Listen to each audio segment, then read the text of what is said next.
One 4-page police form, delivered quietly to mosques across Srinagar, has triggered anxiety far beyond one neighborhood.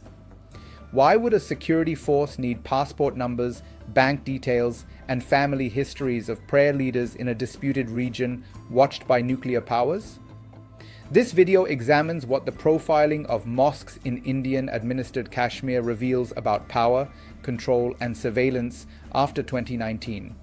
The global stakes extend beyond local worship spaces, touching questions of religious freedom, counterinsurgency, and how states manage dissent in contested territories without openly resolving the conflict itself. It traces mechanisms, motivations, and consequences without assuming outcomes, focusing on how authority is exercised when normal politics remain suspended under pressure from above alone.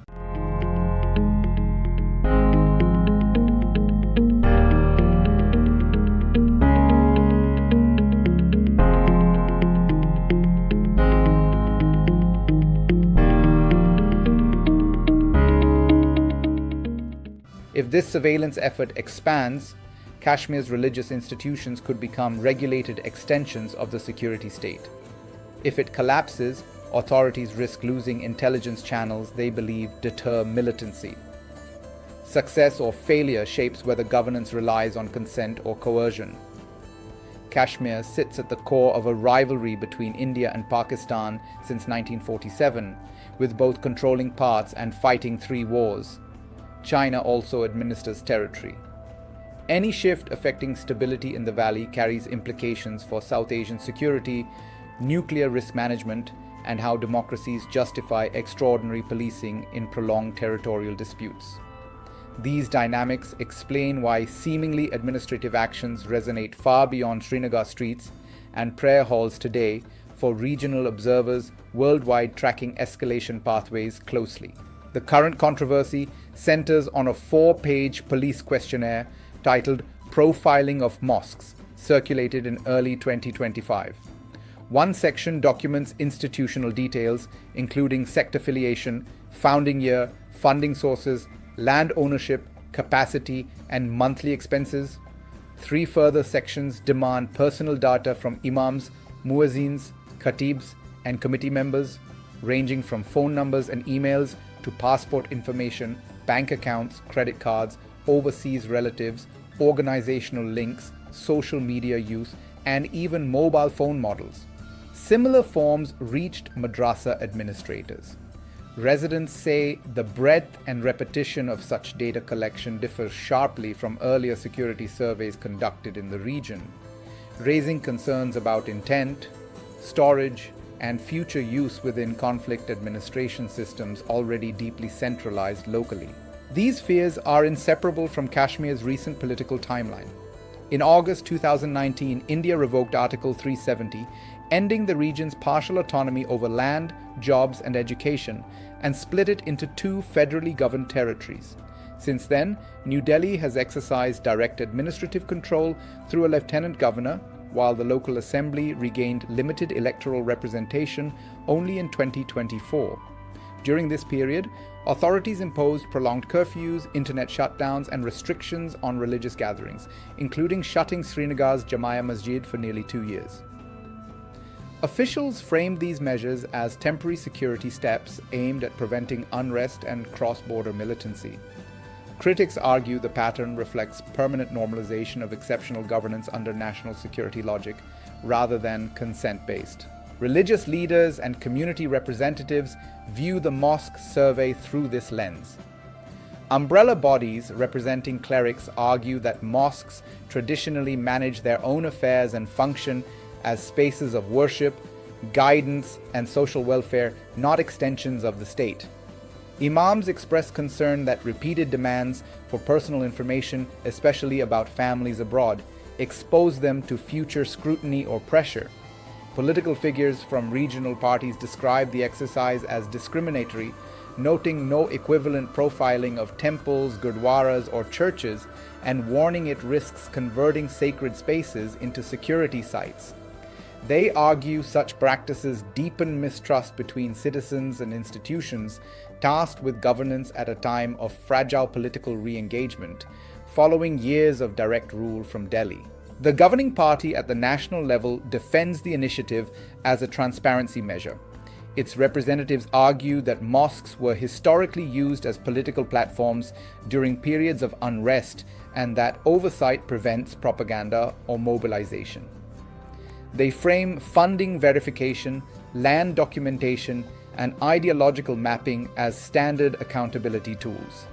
Analysts, however, note that in conflict zones, data accumulation itself becomes power. Without clear limits, independent oversight, and data protection guarantees, information collected for security can later shape surveillance, prosecutions, or informal pressure. This risk intensifies where emergency laws and weakened judicial review already prevail, especially in regions lacking full federal representation or policing autonomy after constitutional restructuring implemented without local consent in 2019 frameworks nationally. Two future scenarios frame the debate. If mosque profiling expands into sermon monitoring or pre-approval systems, religious practice may be formalized under security oversight, increasing quiet compliance but deepening alienation. Alternatively, if public pressure forces limits, authorities may recalibrate surveillance while seeking other intelligence channels. Either path affects India-Pakistan relations, where Kashmir remains the most volatile flashpoint, and influences how India presents itself globally as it balances counterterrorism narratives with democratic credentials. International partners watch closely, given India's strategic role in the Indo-Pacific and global supply chains. Internal stability directly affects diplomatic leverage, investment confidence, and crisis escalation control between nuclear-armed neighbors sharing borders, history, and unresolved claims over territory there. The broader global lesson concerns governance in prolonged conflicts. From Northern Ireland to Xinjiang, states facing separatism often expand surveillance of religious institutions, arguing security necessity. Outcomes vary. Heavy-handed approaches can suppress violence temporarily while entrenching grievance. More restrained models combine intelligence work with political inclusion. Kashmir's trajectory will signal which model prevails in a major democracy confronting armed dissent and geopolitical rivalry simultaneously.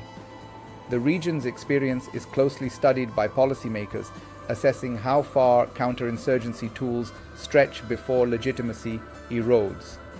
Digital data collection, biometric systems, and administrative surveys increasingly replace visible force, reshaping state-citizen relationships in contested spaces under international human rights scrutiny and diplomatic cost calculations linked to trade partnerships globally. Recent developments suggest tension is unresolved. Despite having an elected government since 2024, policing powers remain with the federally appointed administration. Local leaders acknowledge limited authority to halt police initiatives. Meanwhile, clerics fear incremental steps, beginning with data collection and ending with content control. Whether these fears materialize depends on oversight mechanisms, judicial responses, and political incentives ahead of future elections in India. Security agencies argue preemption prevents violence, while critics counter that opacity undermines accountability. How courts interpret privacy rights in this context may set precedents beyond Kashmir, especially as digital governance expands across India's federal structure, affecting minority protections and surveillance norms for decades to come under evolving national security doctrines and laws.